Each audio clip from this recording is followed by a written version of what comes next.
En otras palabras, le da la bienvenida a Manolo Pichardo, diputado al Parlacén, dirigente del Partido de la Liberación Dominicana y presidente de la Confederación de Partidos de América Latina y el Caribe.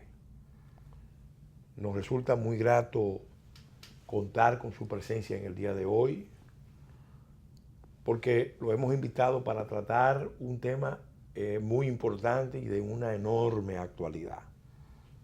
La crisis de la política y los partidos en América Latina. Él es una de las personas más calificadas en nuestro país y en el continente para hablar de esa realidad, de ese fenómeno que se está dando, no solamente en esta región, sino en el mundo entero.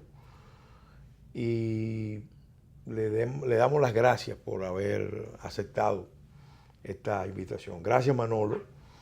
Y queremos empezar con una presentación general. ¿Qué tú piensas de lo que está aconteciendo en América Latina, en el Caribe, con relación a la política, los partidos y los fenómenos que se están dando alrededor de ese proceso?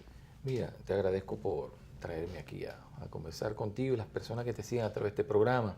Es un privilegio para mí estar con una figura como tú en este conversatorio.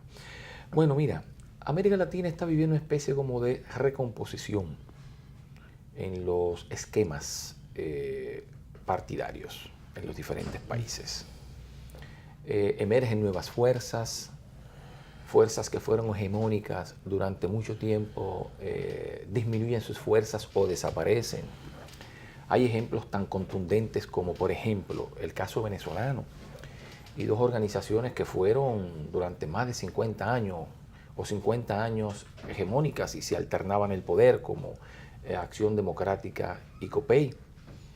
Y bueno, y le tocó precisamente a Rafael Caldera el acuerdo del pacto de punto fijo en su casa. Con él nace el pacto de punto fijo y con él muere. Sí. En la presidencia de la República a partir de 1990. Él fue el partero y el sepulturero. Con él nace y él lo entierra. Sí. ¿Por qué? Bueno, porque después de 1958, cuando nace el pacto de punto fijo, tú sabes, se alternaron en el poder estas dos organizaciones políticas y él llega. Los adecos y los copellanos. Claro, sí. Y en su último periodo de gobierno, él llega con una alianza de fuerzas que no tienen que ver ni con adecos ni con copellanos, porque de su organización, de COPEI, lo sacan. Sí, sí. Lo sacan de su organización y él crea una fuerza política que no tiene que ver incluso con lo que él piensa. 18 chinchorritos. Bueno, y quien encabezó la fuerza fue el MAS. Sí. Que es un partido... Movimiento al Socialismo. Sí, el Movimiento al Socialismo, un partido de orientación socialista, y él era de orientación socialdemócrata. Es más, fue presidente de la Democracia Cristiana. Fue presidente de la Organización de la Democracia Cristiana para América Latina en 1968, creo, durante 2 años. Y bueno, y se crea, nuevas fuerzas emergen, entre ellos... Extrañamente, esa crisis de partido se da por un tema de corrupción. Sí. Y entonces surge Irene Sáenz, el invento aquel de la reina de belleza, crea un partido nuevo y parecía que se perfilaba como la nueva presidenta de la República. Luego entonces aparece un militar, Hugo Chávez, que era un movimiento, el movimiento bolivariano, Bolívar 16, algo así, o Cambio 16. Surge, desplaza a Irene Sáenz, crea una nueva fuerza política. Que recibió apoyo en su candidatura, en su primer proyecto de República Dominicana. Por supuesto. Sí, sí. Y bueno, y entonces se crean nuevas fuerzas, emergen nuevas fuerzas. Esa fuerza de Chávez. Entonces, todas las otras fuerzas se convirtieron en organizaciones ya sin mucha influencia y van creando organizaciones hasta que terminan en la MUD. La MUD es una especie de frente, ¿no?, de partidos políticos. ¿Y qué te dice eso? Bueno, que ahí hubo toda una recomposición a partir de una crisis del sistema de partidos políticos en Venezuela. ¿Pero por qué la crisis? Bueno, la crisis por el hartazgo de dos fuerzas que se alternaban en el poder y que incurrieron además en un desgaste por la corrupción, Sí. en que en ambas experiencias administrativas se vio envuelta la sociedad política Sí. en Venezuela. En otros países ocurre lo mismo. Hablábamos fuera de cámara de Guatemala. Sí. En Guatemala no existe un sistema de partidos políticos. En Guatemala se crea un partido político para participar en un proceso electoral. En su primera participación, esta es la historia, su primera participación no gana, queda en segundo lugar, gana en su segunda presentación, gobierna y luego desaparece. Ha ocurrido con todos. El único partido que ha mantenido su fuerza es el partido que creó Álvaro Colón. Sí. Que es la UNE, la Unidad Nacional de la Esperanza. Es la única organización que después de gobernar sobrevive y ha sobrevivido de la mano de la ex esposa de Álvaro Colón. Pero no hay un sistema de partido propio en Guatemala. Las formaciones nacen, ¿verdad? Crecen y desaparecen, sí, y mueren. En otros países también se da un fenómeno de recomposición de fuerzas. El caso, diríamos, uno de los casos más emblemáticos es Costa Rica. Partido de Liberación Nacional, de años de dominio, como prácticamente ahora, con la emergencia del Partido Acción Nacional, PAC, que gana no este proceso de ahora, sino el pasado proceso, que fue una sorpresa con Guillermo Solís, cuando todo el mundo creía que iba a ser desplazado el PAC, una organización nueva, y volvería al poder Liberación Nacional. El PAC repite en una elección y Liberación Nacional se reduce considerablemente, porque otras fuerzas que emergen son las que se disputan el poder con el PAC, que también es una organización nueva. Entonces, en América Latina se está dando un fenómeno de recomposición partidaria, de renovación de los esquemas partidarios en los diferentes países nuestros. Manolo, Moisés Naim escribió un libro que se llama El fin del poder. Sí, lo leí. Donde analiza los cambios que se están operando en la sustancia misma de la política. Y habla de la horizontalización del poder. Y habla de que cada vez es más difícil a los partidos llegar al gobierno, mantenerse en el gobierno y ejercer el gobierno con continuidad. Lo que se ha visto en América Latina y lo que se ha visto en Europa inclusive, e incluso en los propios Estados Unidos, porque el fenómeno Trump, aunque se realiza a partir del Partido Republicano, tiene una base de movimientos sociales increíble. Sí, así es que ya la política descansa cada vez menos en los partidos, en su visión tradicional, y cada vez más en los movimientos. Movimientos sociales. Sí, porque antes era fácil ver en América Latina un partido dominante, que ganaba por sí solo, con su propia fuerza, la política. Cuando Caldera llega, que tú lo citaste, y aún antes, era evidente que la política de frente, de coaliciones, era la única opción que tenían realmente las fuerzas políticas, coaligarse. Pasó en Chile. Así es. Pasaba en Brasil, sí, en Argentina, grandes coaliciones alrededor de un partido dominante. Todavía pasa. Y todavía en pasa. México hay coaliciones. Pero en los últimos tiempos se está viendo que eso mismo está cambiando, porque se están surgiendo movimientos que están poniendo en cuestionamiento los partidos, las coaliciones de los partidos y la propia política. Y esos movimientos están en efervescencia.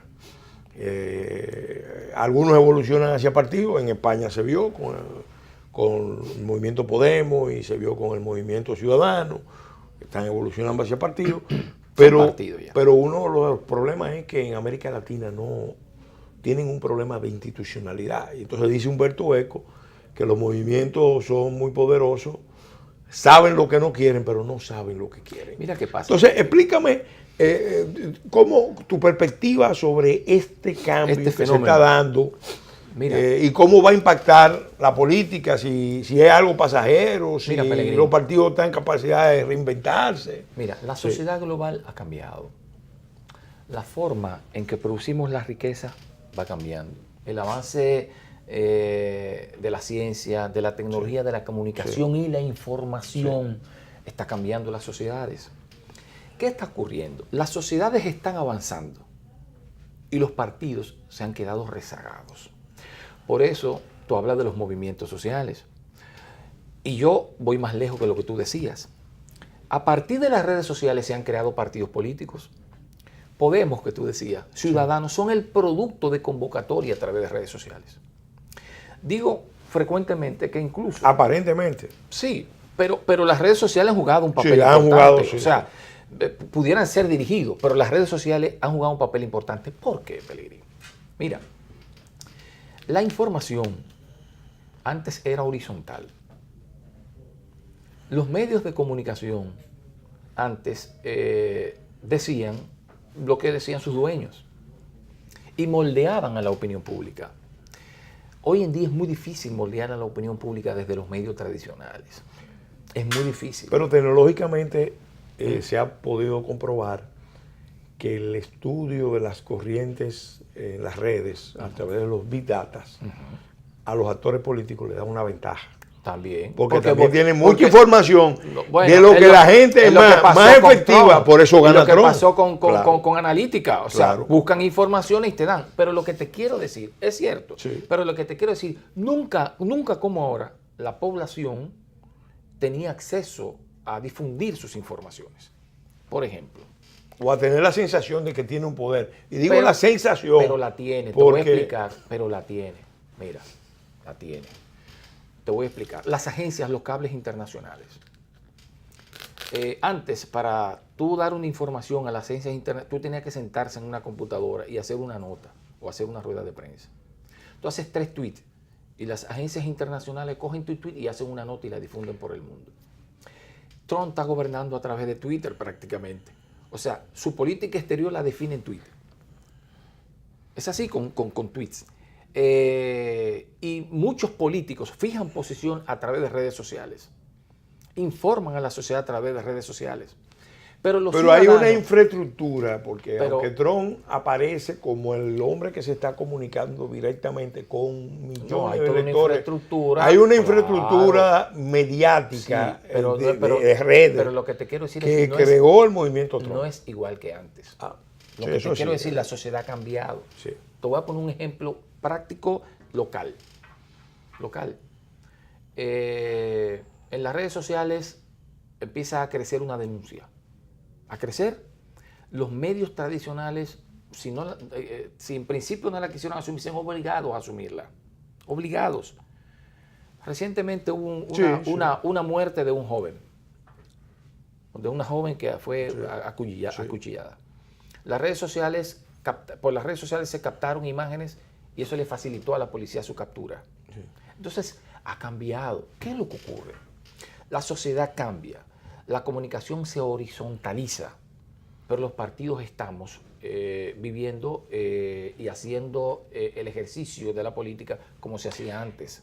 No, y eso es ¿no un será problema. que, porque antes los partidos eran intermediarios entre la sociedad y el Estado? Ese es el papel de un partido. Y en América Latina, que tenía un problema de rezago en los procesos de industrialización con relación a los procesos de urbanización, Sí. había millones de personas que emigraban a las ciudades, pero no se podían insertar en el mercado laboral. Así es. Y los partidos, en cierta manera, eso lo explica muy bien Alistair Harness en ensayos sobre el fenómeno populista, jugaban el papel de encuadrar esos flujos migratorios para canalizarlo hacia un Estado en una relación clientelar populista. Eso, evidentemente, el papel de intermediario de los partidos cada día está más en cuestionamiento. Así es. Vamos a hacer un alto para continuar analizando ese tema. Y un tema que te lo voy a dejar planteado, porque Samuel Huntington, que es un gran profeta, Claro. advirtió que los movimientos Leí su último libro antes de democráticos morir. en América Latina eran movimientos que tenían una enorme posibilidad de crecer, pero al mismo tiempo que tenían una debilidad que se ha podido confirmar con el paso del tiempo. Mucha participación, por tanto, elevación de la conciencia democrática, pero al mismo tiempo una débil institucionalización. Y quizás eso explique por qué muchos de los procesos de cambio que operaron los llamados partidos progresistas o de izquierda, ahora mismo están en un proceso de cuestionamiento y revisión por el bajo nivel de institucionalización. Vamos a hacer un alto y en el próximo segmento vamos a hablar de esos temas. Bien.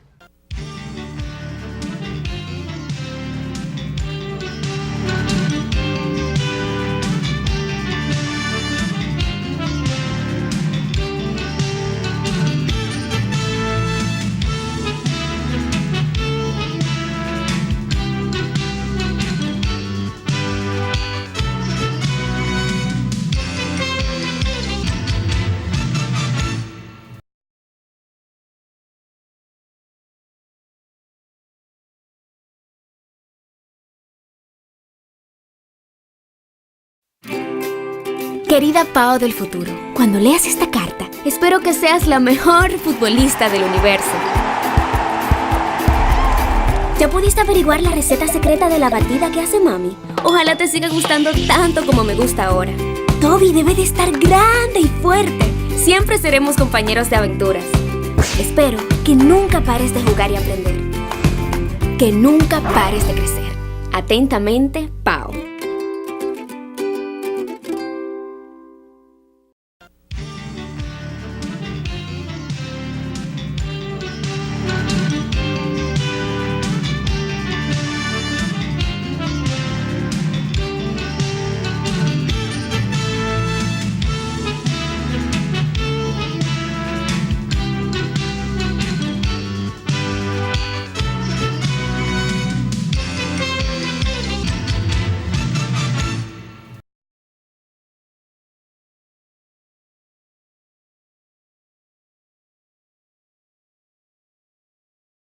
En el segmento anterior hablábamos con Manolo Pichardo, diputado al Parlacén, dirigente, miembro del Comité Central del Partido de la Liberación Dominicana y además presidente de la COPAL, la Confederación de Partidos de América Latina y el Caribe.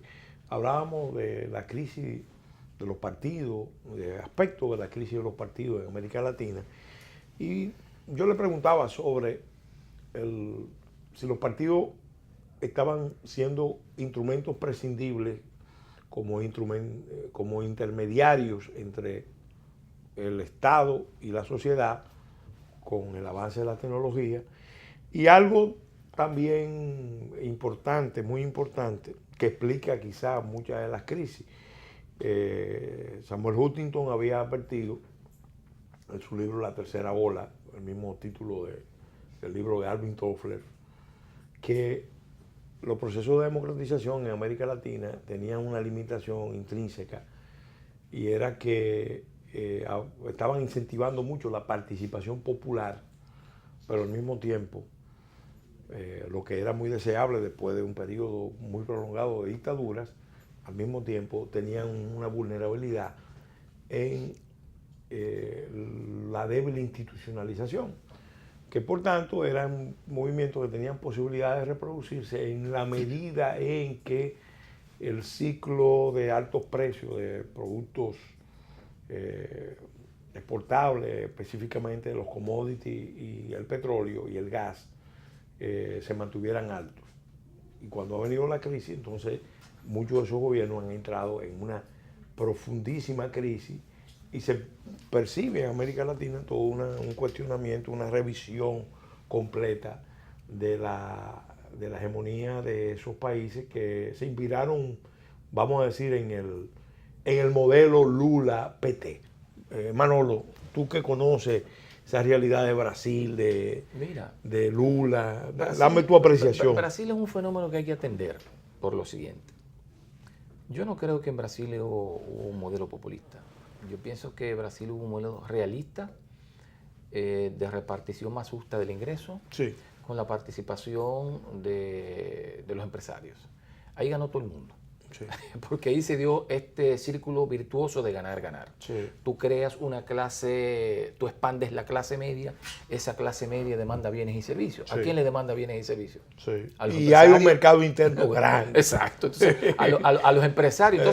Entonces, fue un ciclo interesantísimo donde ganó todo el mundo. O sea, de la favela salieron un montón de personas que se Bueno, se convirtieron estiman en clase. más de 30 millones Sí, de personas. Bueno, entre los dos gobiernos de Lula y Dilma se habla de 40, poco más de 40 millones de personas que salieron de la pobreza.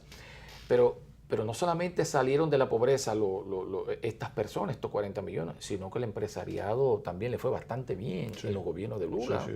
Bastante bien. Y Brasil se convirtió en una potencia a nivel mundial, Claro.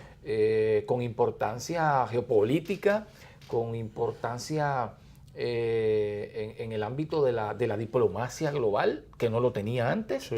por el peso de su economía, ¿no? Sí. Por el crecimiento que logró durante ese periodo. Por eso, ese modelo, el modelo Lula, yo pienso que es un modelo en el que hay que fijarse, Sí. hay que ponerle atención, porque no se trata de una polarización de clases, no se trata de eso, se trata de buscar consensos, de buscar salida para que se generen riquezas primero, ¿no? Y que esas riquezas se repartan de manera justa, que es una situación por la que se atraviesa en muchos países. Y es todavía un reto que hay en la República Dominicana, porque la República Dominicana todavía no hemos logrado, a pesar incluso de mi organización política, de que hemos generado bastante riqueza y de que hemos creado prácticamente esta República Dominicana. O sea, nosotros tomamos el gobierno con 18 mil millones de dólares como Producto Interno Bruto y ha alcanzado los más de 70 mil millones de dólares. Sin embargo, no hemos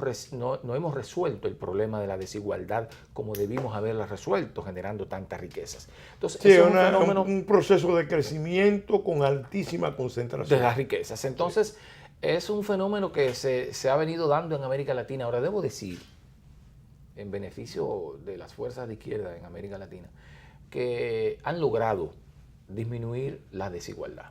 Ahora, lo han hecho sobre la base de la renta, de la exportación de commodities, como tú dices, en el caso de Venezuela, con el tema del petróleo, los altos precios, precio del barril de petróleo a $150, y que luego se te desploma a menos de $30 el barril, te genera una situación cuando tú eres un país que vive de la renta petrolera en más de un 95%. O sea, tu economía depende un 95% de la renta petrolera. Evidentemente que si tú tienes precios altos, al desplomarse tú vas a tener una crisis. Y eso, pero es sorprendente que Venezuela tenía el problema, aún con los altos precios, la producción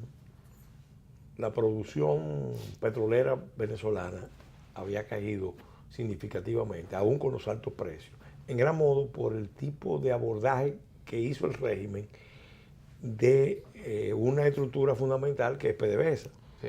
Sí, la gran empresa que produce la gran riqueza nacional de Venezuela empezó a gestionarse no con una visión empresarial, sino con una visión social. Y ahí está parte de la crisis una de las que debilidades está viviendo Venezuela. Es real. Sí. O sea, por ejemplo, los beneficios que generó PDVSA se utilizaron para financiar los programas sociales.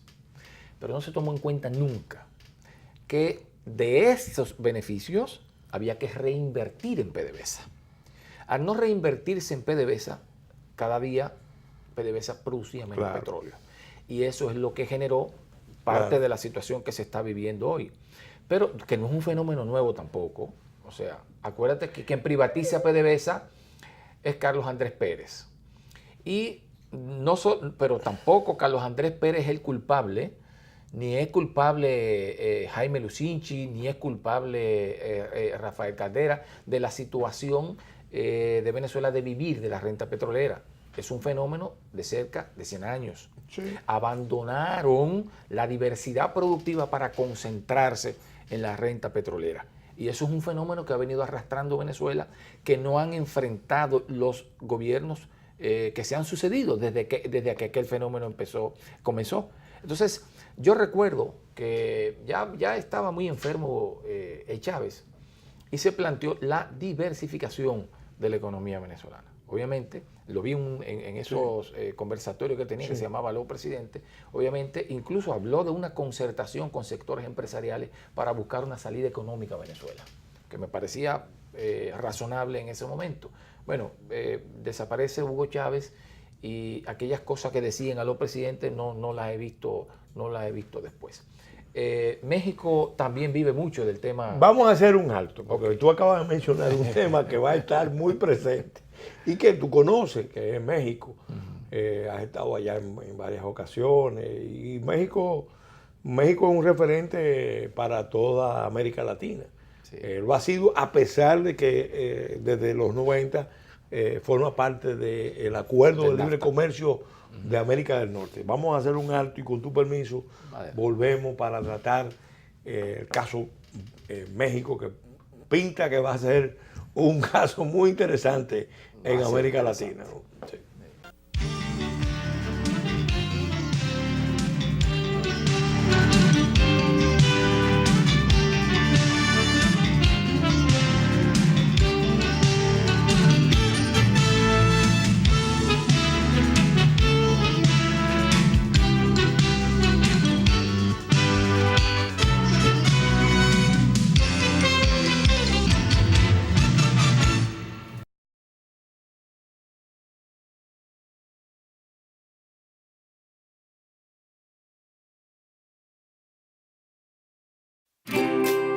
Querida Pao del futuro, cuando leas esta carta, espero que seas la mejor futbolista del universo. ¿Ya pudiste averiguar la receta secreta de la batida que hace mami? Ojalá te siga gustando tanto como me gusta ahora. Toby debe de estar grande y fuerte. Siempre seremos compañeros de aventuras. Espero que nunca pares de jugar y aprender. Que nunca pares de crecer. Atentamente, Pao.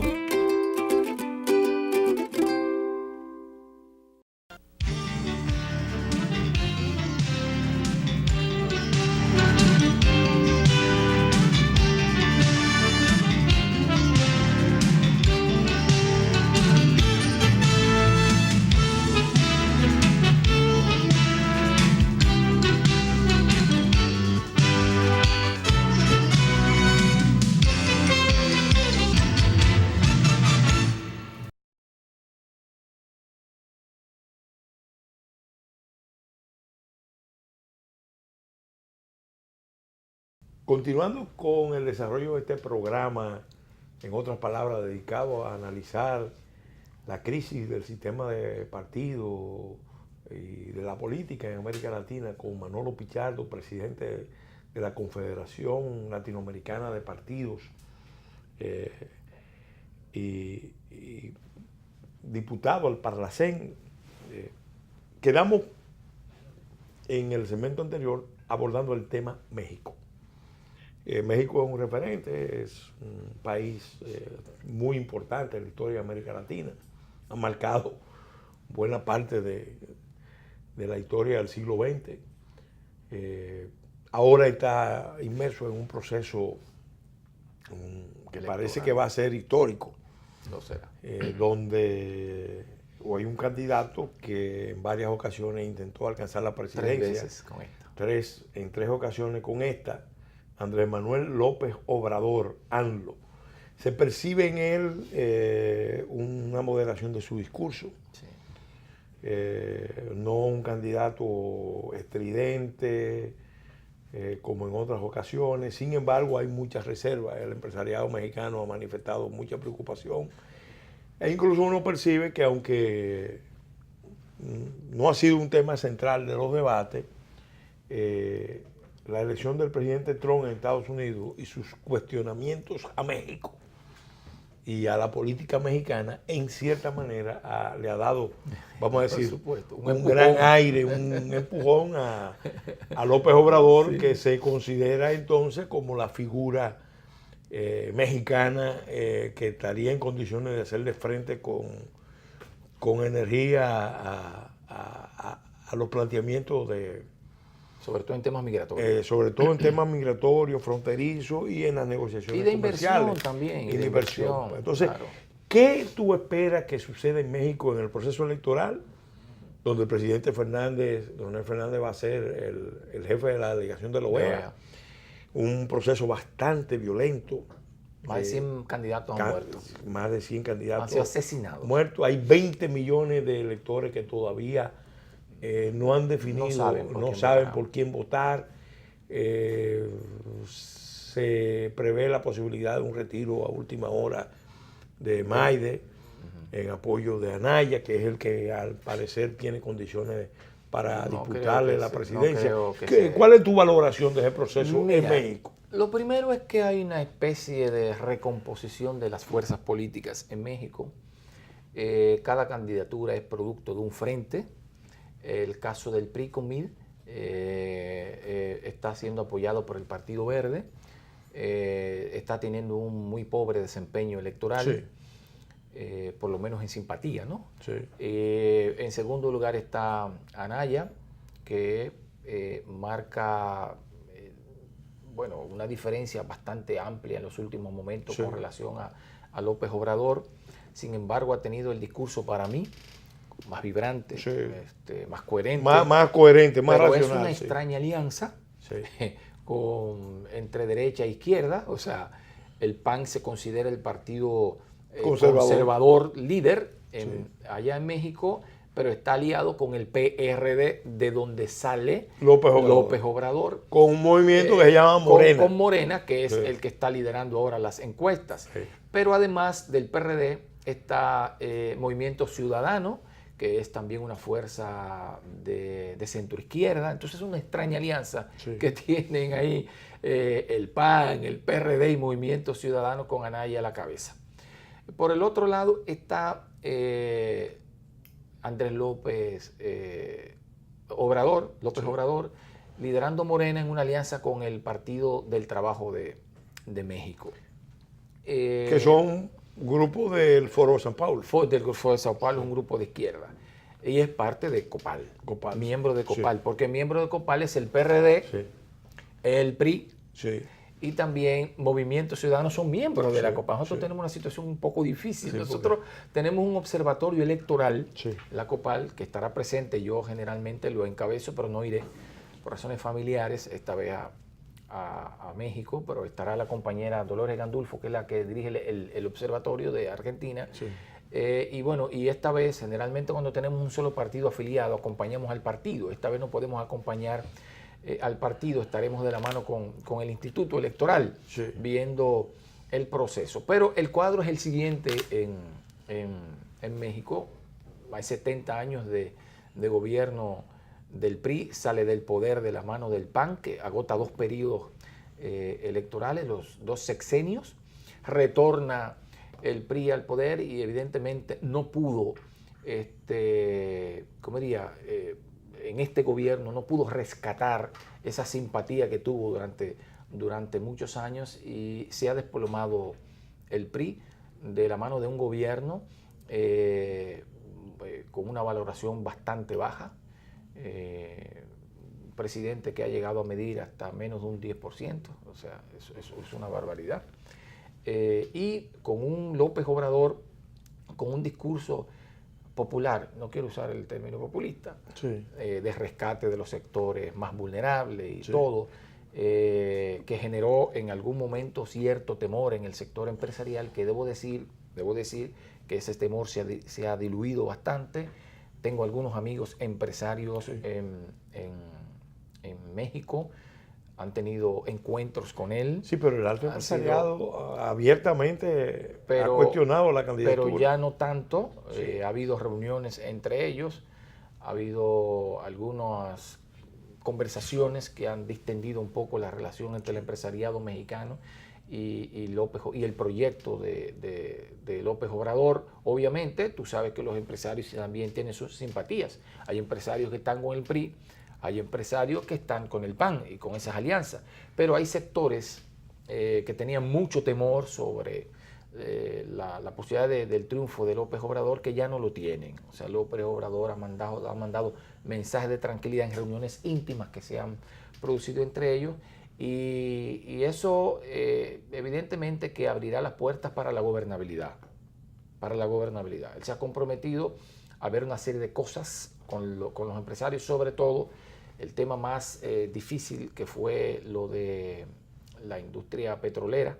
Sí, la revisión de la reforma de la industria él petrolera. planteaba Sí. la revisión de la reforma. Tengo amigos empresarios que le han dicho a él, bueno, lo que pasa es que el Estado no tiene los recursos suficientes para la inversión, que es el mismo problema que tiene que Venezuela. Sí, sí. O sea, ¿cuál es el problema de Pemex? El mismo problema de PDVSA, que tiene años que no invierte. Como no invierte, la producción ha disminuido. Sí. Y la producción que está saliendo es un petróleo de muy mala calidad. De hecho, nosotros... No, y además el recurso técnico humano de PDVSA y de Pemex. Los dos están en la misma situación. Sí. Pemex y PDVSA. Entonces, ¿qué es lo que se planteaba, por ejemplo, el gobierno actual del PRI? Sí.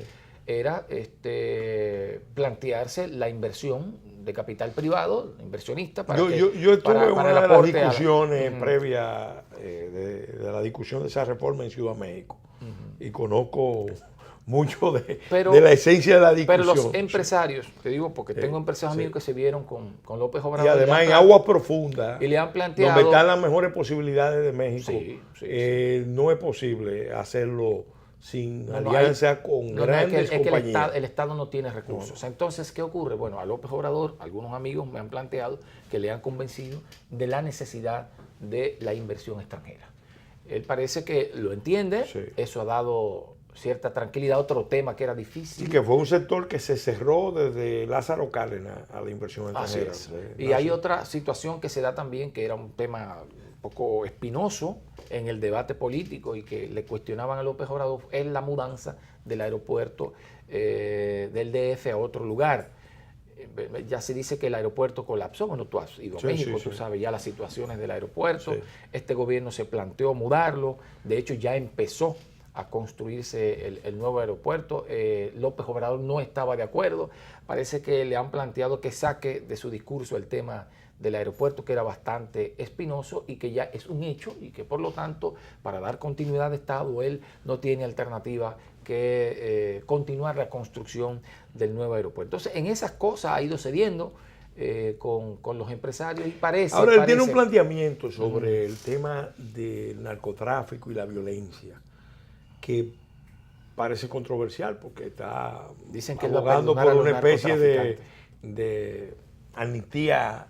Mira, no, lo que pasa es que se ha malinterpretado. Acuérdate tú que cuando el gobierno de... ¿Cuál fue el gobierno? El anterior. El gobierno de... Bueno, el anterior gobierno... Calderón. El gobierno de Calderón desató una guerra contra el narco y prácticamente eso se convirtió en una guerra civil. Sí.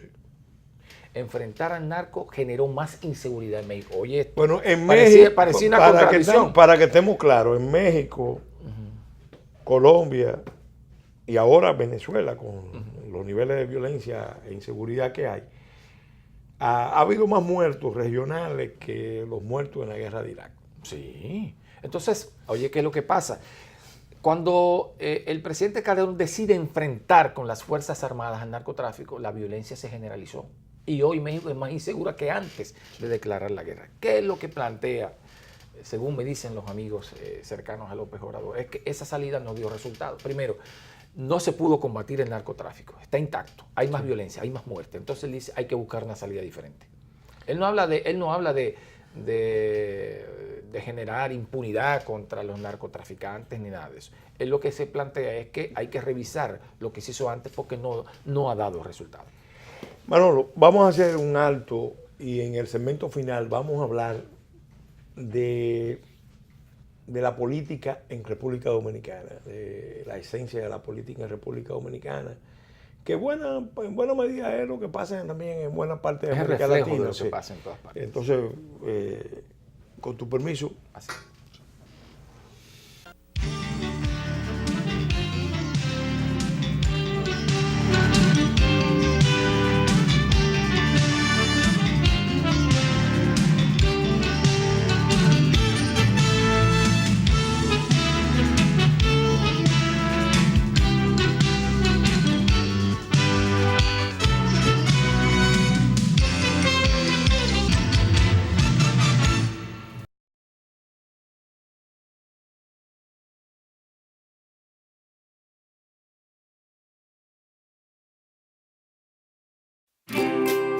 Querida Pao del futuro, cuando leas esta carta, espero que seas la mejor futbolista del universo.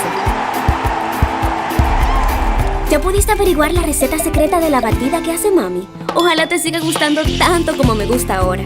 Toby debe de estar grande y fuerte. Siempre seremos compañeros de aventuras. Espero que nunca pares de jugar y aprender. Que nunca pares de crecer. Atentamente, Pao.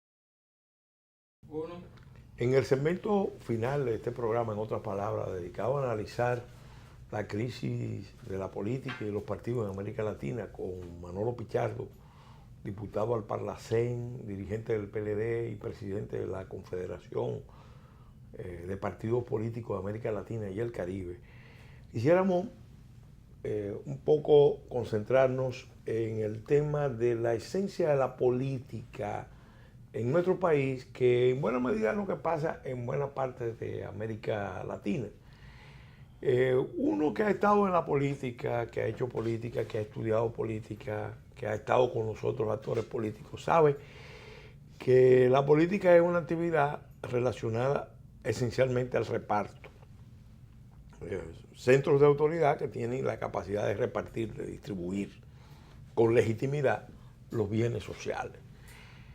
En países como el nuestro, los sistemas de reparto que tenemos tienen problemas de eficiencia, de transparencia, de poca legitimidad, porque reparten como favores lo que tienen que garantizar como derechos, que es un planteamiento que yo vengo haciendo.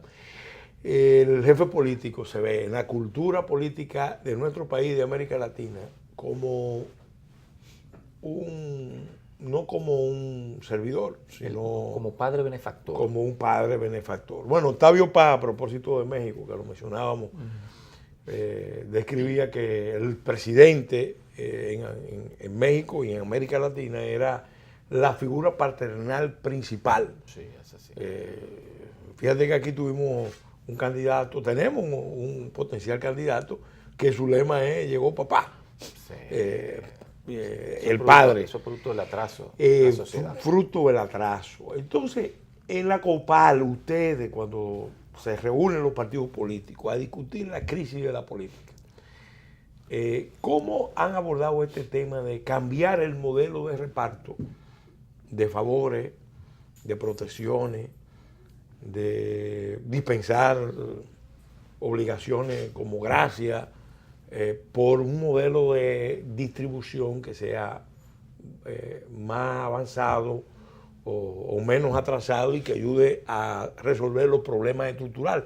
Porque ese modelo, en buena medida, fomenta algo que está asociado a la cultura política dominicana y de América Latina, la política de los míos. ¿De dónde está los míos? La política clientelar. La política clientelar. ¿Cómo enfrentar el tema de la política clientelar y Mira, que a su vez no lo puede pagar la economía y la sociedad? Lo estamos viendo en República Dominicana. eso es un proceso. Tú dijiste en principio de este conversatorio que América Latina tiene un rezago económico. Juan Bosch decía que nosotros tenemos un capitalismo tardío, ha llegado tarde, no nos hemos industrializado. Y además ocurre un fenómeno rarísimo que he venido denunciando en América Latina, y es que la industria ha ido perdiendo peso, ha ido languideciendo, y vamos primarizando cada día más nuestras economías. Entonces, si nosotros primarizamos nuestras economías, no apostamos al proceso de industrialización, en esa misma medida no podemos ser, no podemos tener instituciones fuertes, porque resulta que las instituciones fuertes son producto de las condiciones materiales de un país. Sí.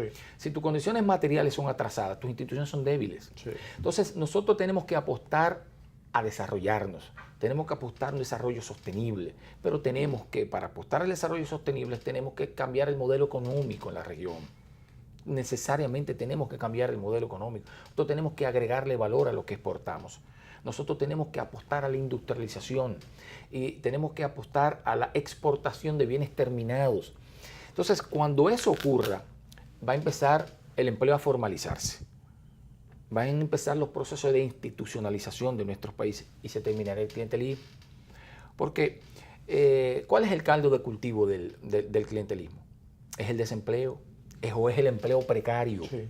Entonces, los políticos, como hay empleo precario, sí, el Estado no tiene, porque es un Estado pobre, sí, tú tienes una presión tributaria de un 13 en la República Dominicana. Es un Estado pobre. Sí.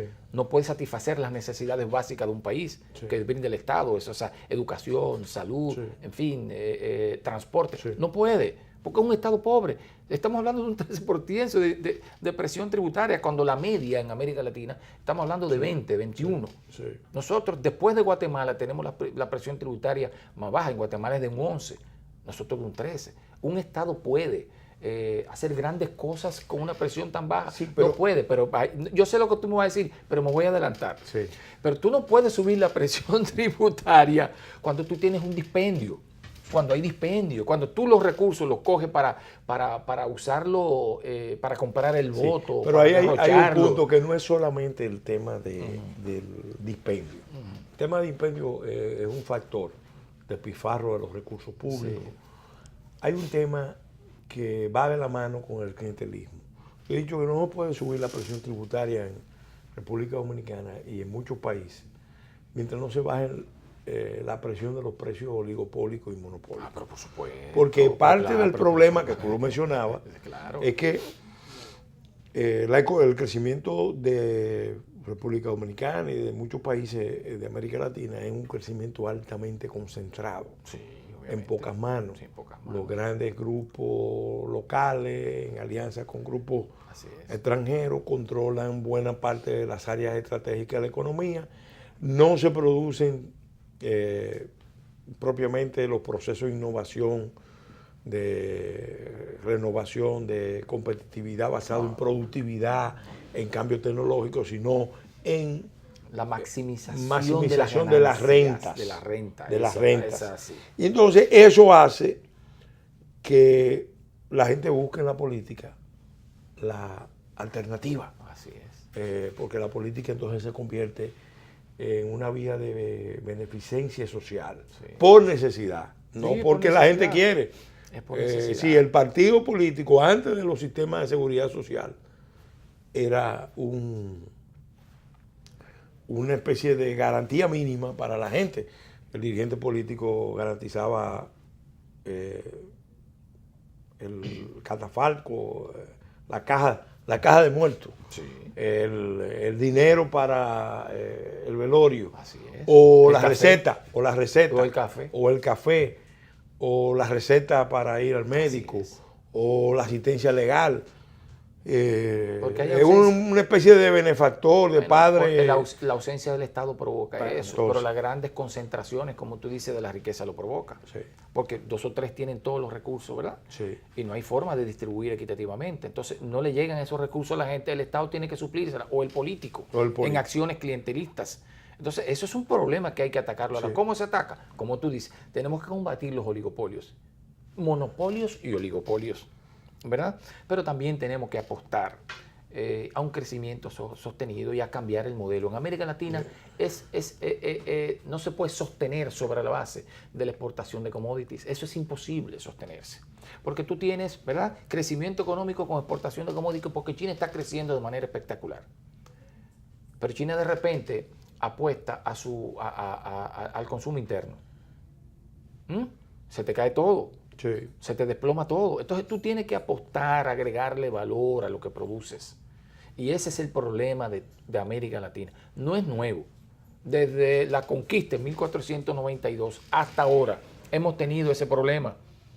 Hay un elemento, y esto ya en los minutos finales de este segmento, que es el segmento final, es un elemento que vale la pena reflexionar, porque en América Latina los Estados Unidos propusieron un pacto en los 90, que era la conformación de la zona de libre comercio para las Américas. Así. El ALCA. A América Latina, en el 2005, le cerró las puertas al ALCA. Sí. Bajo el liderazgo de Lula, de Chávez y de los Kirchner. Fue en Mar del Plata que le dijeron Sí, que no recuerdo. a Bush. Aquí muere el ALCA. El ALCA. Y nace el ALBA, dice. El ALBA. Dice, Y yo siempre he creído que el tema ideológico ha sido funesto en América Latina, porque ese tema debió abordarse con una visión no ideológica. Sin embargo, primó la ideología, un poco inspirado por la visión castrista del Foro de San Pablo. Pero te voy a dar Sí. mira, lo voy a decir Sí. públicamente, no lo había dicho. Sí. En China, hace un par de semanas, Sí. me reuní con el presidente de AOTCA, Sí. que es los partidos políticos Sí. social cristianos, y le manifesté mi preocupación por lo que está ocurriendo con UNASUR y el Mercosur. Países que se quieren salir, como Brasil y eso. Y yo le dije, estoy muy preocupado, yo pienso que no podemos ideologizar o politizar los procesos de integración, porque los procesos de integración son instrumentos de los que tú puedes echar manos para alcanzar el desarrollo. Sí. No lo puedes despreciar, son instrumentos de última generación para Sí. ello. Y él en principio no estuvo de acuerdo y dice, no, porque ahí está el tema de Venezuela. Le digo, no, pero no, esto está incurriendo en lo mismo que estoy criticando. O sea, no podemos plantearnos lo de Venezuela, porque entonces desde nuestra óptica nos estaríamos planteando a Temer, que es producto de un golpe de Estado. Sí. No abordemos el tema desde el punto de vista ideológico y desde las posiciones políticas. Independientemente de quién gobierne, sea de derecha o sea de izquierda, nosotros tenemos que avanzar en los procesos de integración. Y te voy a decir, cuando se crea UNASUR, ¿quiénes estaban en la foto? Busca la foto de UNASUR. Estaba Uribe, estaba Chávez, ahí estaban todos. Porque en principio, el principio de la creación de este mecanismo integrador no era ideológico y no debe ser ideológico. Porque América Latina, yo pienso que debe darse la oportunidad de avanzar ese proceso integral. Nosotros somos 600 millones de consumidores, Claro. 600 millones de productores de riqueza. ¿Por qué no aprovecharlo? Y eso mismo es lo que yo reflexionaba. Bueno, pero si se hubiera conformado el ALCA, probablemente hubiera sido la zona más con más potencial del mundo. Lo que pasa es que eso se hacía con un criterio diferente. Pero es que Brasil... Era con el criterio de despojo. No, pero es que Brasil... Eso era el fíjate, despojo. Brasil era y es una potencia que estaba en condiciones de tener una negociación bastante paritaria con Estados Unidos. La visión ideológica primó para rechazar esa oportunidad que a la región Gran Caribe, donde está casi 300 millones de habitantes de toda América Latina, porque aquí es que está entre México, Colombia, Venezuela, Centroamérica y Caribe insular está la más alta concentración. Así es. Entonces, ese proceso le hubiera dado al continente la zona, el mundo hubiera tenido la zona de libre comercio donde estaban concentradas las mayores energías del continente, del planeta. Petróleo y gas, minería de clase mundial, recursos hídricos. Pero no se planteaba así. Y casi 900 mil millones de personas. ¿Tú sabes cómo era que se planteaba? El ALCA era.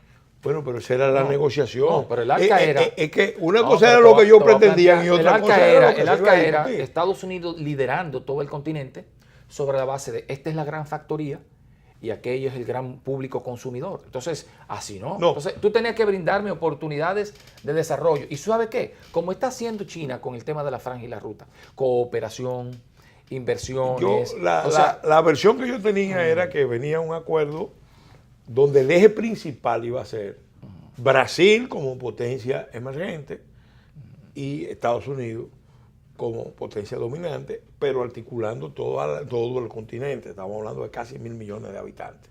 Pero ese es otro tema. Eso fue un poema. Lamentablemente ese es otro tema, ya eso pasó. Sí. Pero yo creo que está en la base de muchos de los problemas, de los desencuentros continentales que tenemos. Claro, hay desencuentros, sobre todo de nosotros con Estados Unidos. Entonces vamos a hacer ojalá y se resuelvan.